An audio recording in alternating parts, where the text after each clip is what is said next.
Hey, this is JP Justice, and I'll be your host for the very first Bronx River Alliance's live stream soiree, going on right here at the Bronx River. Why don't you come along with me?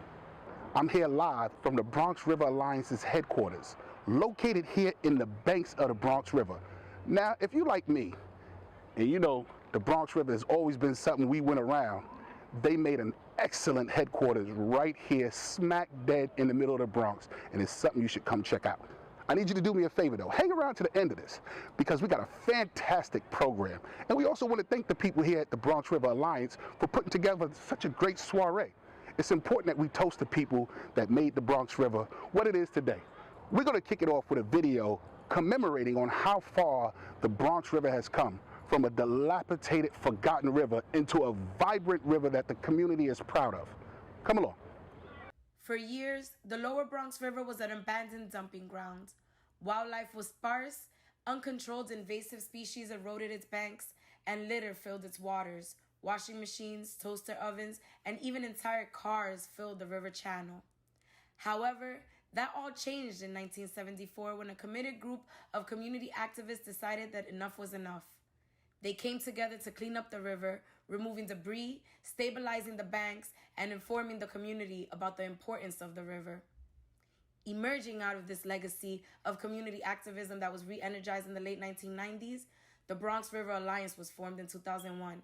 And today, the river is a symbol of resilience for communities of the Bronx, living proof that a waterway once neglected and forgotten can be reclaimed, restored, and reinvigorated.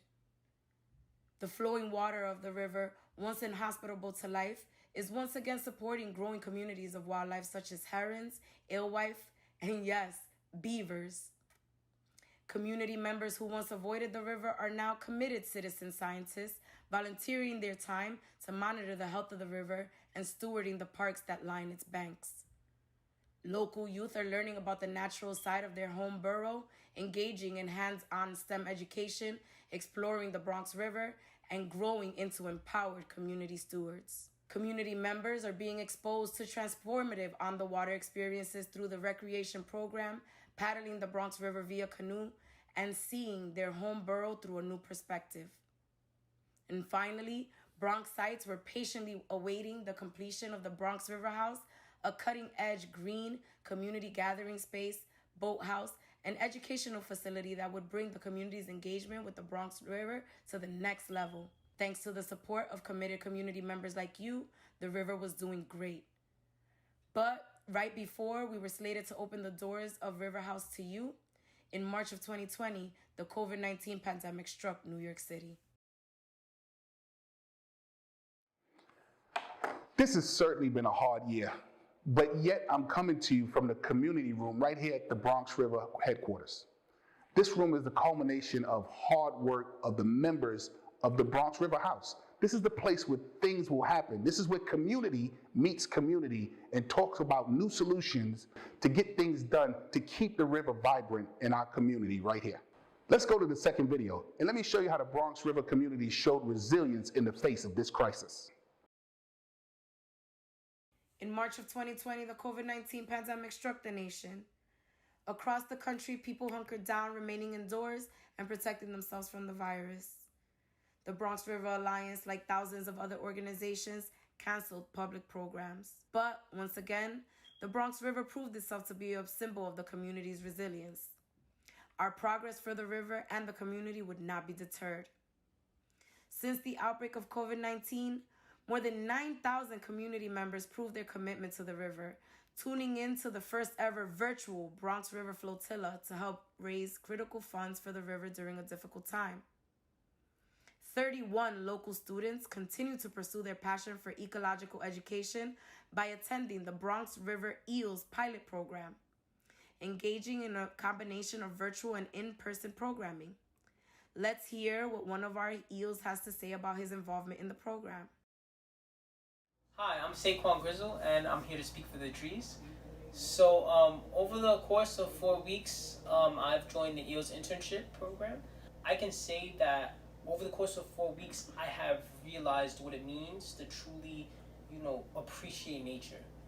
So one example of that would be the Foodway in Concrete Plant Park. That's a place that I visited, and I was simply amazed at how great it is. So basically, a small group of people are planting trees, they're removing weeds, they're removing invasive species, they're planting, and it's just amazing that they're creating a home for animals and for people to even come and visit. And I just feel like that's something that everyone needs to know about. More than 150 community members showed that they still cared for the river and its adjacent parklands, participating in socially distanced volunteering events and clearing more than 150 bags of trash. And through it all, the conservation crew has been the heroes of the Bronx River, showing up day in and day out to protect, maintain, and restore the Bronx River corridor. Their selfless commitment to the river has ensured that thousands of Bronx residents continue to have access to healthy, well-maintained parks and open spaces throughout the pandemic. The Bronx River has persisted through some hard times, and the current crisis is no different. Much like the communities of the Bronx River is resilient and proud. As it has done in the past, it will adapt to overcome to the present challenge. But it needs your support. Good evening. I'm Raji Kalra. Stories like Saquon's are the reason I'm proud to be the chair of the Bronx River Alliance. I'm so impressed with the way the staff has adapted its programming during this pandemic to continue serving the river and the communities along it. You know that it hasn't been easy, but you also know how important our parks and waterfronts have been to all of us during this crazy year. Think about it. Your parks have been just about the only thing open to you and your neighbors for your physical and mental health. It's been one of the few places I personally have been able to safely visit with friends and take socially distanced walks and picnics. All the work is worth it to create these transformative experiences like the one that Saquon had on the river. The work of our Alliance conservation crew to keep the river clean and green, even during the height of the pandemic this spring. The work of the Bronx River educators to continue to reach young people through virtual and in-person programming, socially distanced, of course. And the work of our Alliance outreach staff to bring volunteers out to clean up our parks during this economic crisis and in time of budget cuts. Right now, there are thousands of students like Saquon in the Bronx, brimming with potential and enthusiasm. All they need is an opportunity to grow and learn. You can provide that opportunity by pledging your support today. We have a goal of raising $10,000 tonight. Luckily, we have a $5,000 challenge grant to get us halfway there. Your generous support will be matched 1-to-1. Help us reach our goal. It's easy to make a donation tonight, right here on this screen. Just scroll down and use the form below. And thank you. It takes years to grow, to brave waters pull downstream, flashing fast through brackish water, a once unpassable place transforming, translucent, and traveling far into the sea.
Hey, I would like to thank everybody for donating, especially during these trying times. Your donations are very important. Here we are in the office of the Bronx River House. This is the place where a lot of the work gets done by both staff and partners that goes on right here at the Bronx River House. This is a great place for me to start our next section. This is where we get the achievements of our honorees, the people that put in hard work right here to make sure programs and things get done at the Bronx River House. The Environmental Leadership Awards. Join me as we commemorate some of the amazing work of some of these ladies such as Veronica Vanterpool, Angela Tovar, and Kellie Terry. Good evening, everyone. I want to thank the Bronx River Alliance board and staff for this wonderful honor. It feels great to finally have my own Ivan Braun Bowl. For many years as board chair, I handed these bowls out to honorees, and it's wonderful to have my very own. It's also a symbol of pride for my involvement and my engagement in such a wonderful organization. I've been on the board for 8 years and board chair for 5, I think.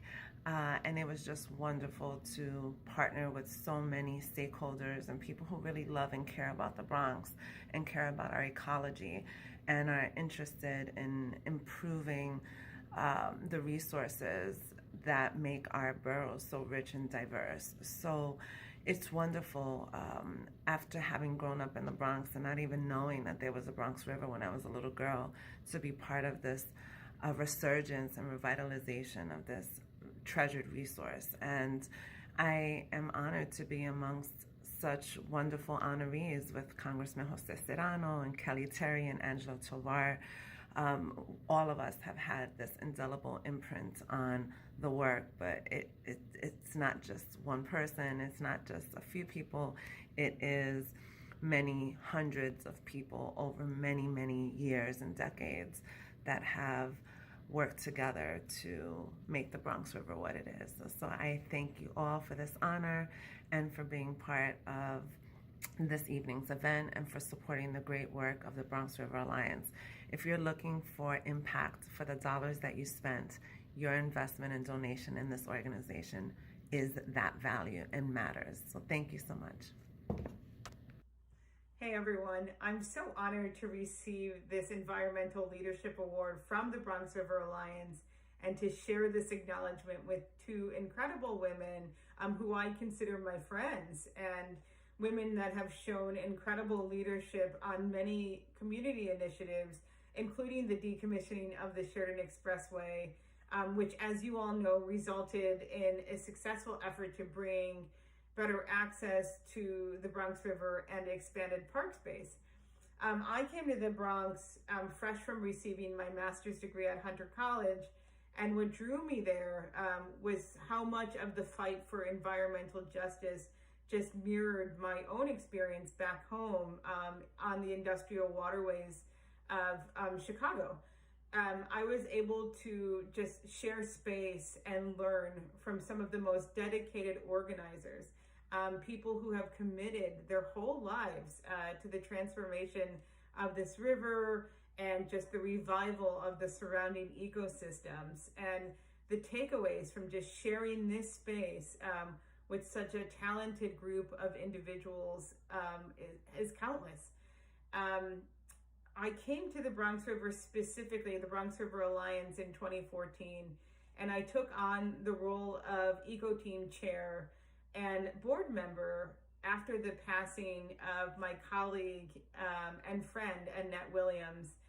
Annette was someone who saw the vision for the restoration of the river and really just saw how the deep investment in really reviving the natural ecosystem could lead to job creation and just new opportunities for communities.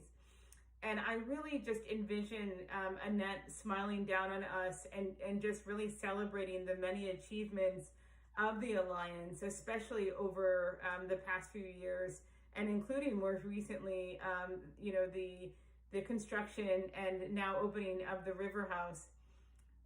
As many of you know, I've transitioned from the Bronx back to Chicago, and I miss you all every day. I really do.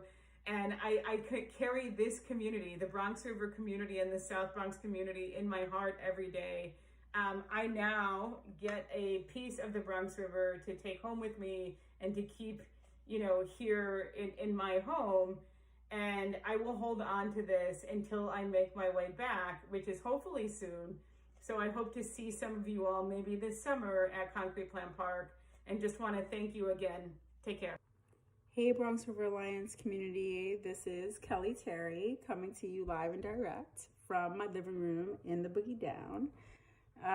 So for those of you who know me, you know that the one thing I hold true and dear to my heart is my Bronx identity. I love my community. I love the people of the Bronx, and that is why I love the Bronx River Alliance. Through the resiliency and restoration of the Bronx River, we see the determination and the beloved community that the Bronx really is. Through the river, we understand that we are all connected. And I just have to commend the Alliance for continuing to be an anchor and a rock for our folks in the Bronx, for our communities who need to get out now more than ever, in the midst of all of the crisis, the pandemic, the dual pandemics of COVID-19 and racial injustice. So I just want to commend the Alliance, all the organizations that make up the Alliance, and all the individuals that work so hard day in and day out to carry out its mission and to make sure that the Bronx River is not just something that runs through our community, but is actually a part of our community, our heart and our soul. So thank you so much. And I want to congratulate all of the other honorees tonight, Congressman José Serrano, without whom none of this would be possible, and of course Veronica Vanterpool and Angela Tovar, my sisters and comrades in the struggle for environmental justice for our communities. So I'm sending this with such gratitude and deep humility, and thank you. Here we are at the Bronx River Alliance's headquarters in the nature classroom. This fully outfitted laboratory helps students hands-on with STEM activities. Your fully matched donations will help students with employment and educational opportunities.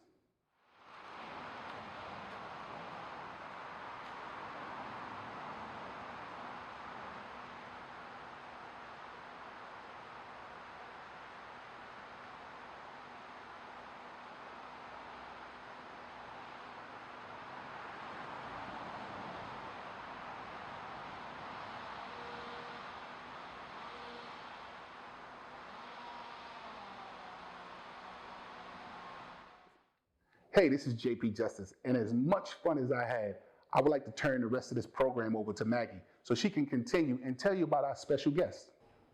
Well, good evening, everyone. I'm Maggie Greenfield. I'm the Executive Director of the Bronx River Alliance and also the Bronx River Administrator for New York City Parks. And I'm here tonight to introduce a man who truly needs no introduction here on the Bronx River. This is a man who saw the amazing potential of the river when most other people only saw trash and pollution and abandonment. And as a representative to Congress since 1990, he has been a leader and a visionary who has pushed for a river that can be restored as a healthy, ecological, recreational, and environmental resource for the South Bronx. He also provided the technical and financial resources to make that vision a reality and engaged a generation of young people in using the river as an outdoor classroom. So we truly would not be here today if it were not for this man, and quite literally, I would not be here in River House if it were not for him. So it is my pleasure tonight to introduce Congressman José E. Serrano, who will accept the Bronx River Alliance's Lifetime Champion Award. I want to thank the Bronx River Alliance for this wonderful award. It's actually wonderful in the sense that it's a beautiful handmade piece. But in addition to that, you honor me by doing this. The Bronx River Alliance, the Bronx River, and I have had a long relationship, and it's been a fruitful relationship. Years ago, when I began to talk about a Bronx River, people in Congress would actually say, "There's a river in the Bronx?" I would say, "Yes," and people want to use it. And because of the cleanup of the river, the attempt to clean it, the ongoing desire to clean it, so many other programs grew. immigration programs, arts programs, education programs, housing programs, rebuilding, remodeling, and building new parks. So much came through this environmental movement, and we did it together, and I'm so proud. And tonight what I want to do is I want to take this award, which I'll keep, and dedicate it to all of you, the volunteers, the young people who've come and made this river a better place.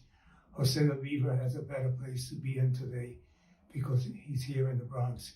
And we came together, and it's really because the community came around me and gave me the support necessary for me to do my work in Washington and be able to get those federal funds that we needed. So thank you so much. I can't tell you how much I appreciate this award and this recognition. And I'm not going anywhere after December, after I retire. I'll be in the neighborhood. Thank you and God bless.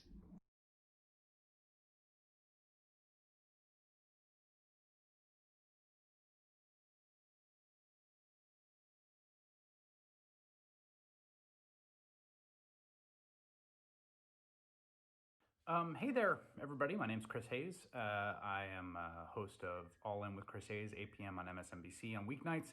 I host a podcast called Why Is This Happening? I think you may know this or not know this about me. I talk about it all the time, but I'm from the Bronx. I'm a Bronx native, Bronx boy, born and bred. I grew up by Montefiore Hospital in the Norwood neighborhood. Then we moved to Riverdale when I was, I think, 11 or 12 years old. My mom grew up in the Bronx her whole life. My dad moved to the Bronx when he was a Jesuit seminarian and was studying at Fordham and was an organizer with the Northwest Bronx Community and Clergy Coalition. And I grew up in a milieu of other Bronx folks spanning the borough. I went to a school there that was on the other side of the borough, all the way in Morris Park, and so I had friends all over the borough. The story of the borough is a story of incredible persistence and incredible human sacrifice and toil. It's an incredible it's an incredible melting pot of people from all over the world, immigrant communities and working class drivers and people that have been in the borough forever and have raised children there and care for the elderly and the young there and teach school there. And it's a community of fighters and who have fought for the borough and fought to get investment back in the borough and to build affordable housing and to reduce gun violence and clean up streets. And also to clean up this one incredible natural feature of the Bronx, there are many, which is the Bronx River. You know, the Bronx River, my memories of the Bronx River are of the Bronx Zoo and the Wild Asia monorail, in which, if you just sort of blocked out the sound of the expressway behind the fence, you could imagine yourself in some sort of wilderness. But I do remember thinking how beautiful it was when we would go visit the zoo. And it's amazing what has become of this river, which was obviously completely sort of unusable and polluted and had become a kind of symbol of urban blight. That we now have this beloved resource for everyone in the Bronx, that there are parks and there are trails, there's an environmental education center, there's a river house, you've got people you can paddle on it, you could bike along it. Like, we have this incredible, beautiful, rehabilitated natural open space in the heart of this borough that was a symbol of blight for so long. And it's a beautiful testament to the work that this organization has done, that all the people in the borough have put into it. It's particularly important, I think, at this time when we're all indoors. You can see my little background here. I'm working from home, even because I work from home like everyone, that there's a place that we can go outside, that we can see friends in a socially distant and safe way. And the mental health benefits of that are incredibly powerful and have been through before the pandemic, but are even more powerful now. And so for all of those reasons, I would really just encourage you to make a donation tonight. This organization means so much to the people of the Bronx and the communities that are nurtured by this borough, by their fellow Bronx residents, and by the river that flows through this place that we're so proud to call home. You've been with us all night long. We've had so much to show you. You've seen the lab, you've seen the office, you've seen the park. What more can we say? Bronx River is a new Bronx River right here for a new Bronx. And we want to thank everybody for joining us and hanging out right here at the Soiree. I've been your host, JP Justice. Listen, at this time, I want to thank all of the sponsors, everybody who helped donate, everybody that helped put this together, the dedicated community that helped flourish the Bronx River and bring it something new. You all are very important to us. Do me a favor, come on back. Make sure you visit the Bronx River Alliance House. Tell them JP Justice sent you. Be safe.